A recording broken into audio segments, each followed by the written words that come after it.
উনি মোবাইলটা নিয়ে 2 দিন ধরে ঘুরতেছে যে মোবাইলটা ফেরত দেওয়ার জন্য, যে কোথায় দিবে, কার কাছে দিবে, প্রকৃত মালিক পাবে কিনা, এটা উনি ভাবতে ভাবতে এখানে আসে।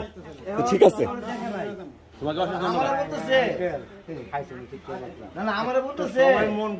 হ্যাঁ হ্যাঁ, খারাপ, এটা মন খারাপ। হ্যাঁ হ্যাঁ,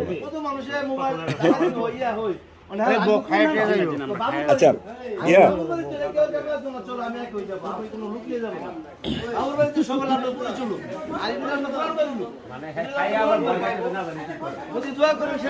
আচ্ছা এই ইয়া দিচ্ছে কিছু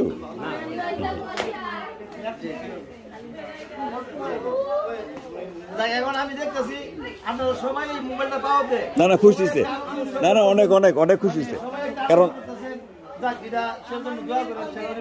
ইয়া ভাইছে কি আসলে মোবাইলটা তো নতুন মোবাইল, আর এরা গেস্ট আসছে, এরকম ভাবে মোবাইল পায় কেউ দিবে না, না দিবে না, হ্যাঁ একদম ব্র্যান্ড নিউ মোবাইল।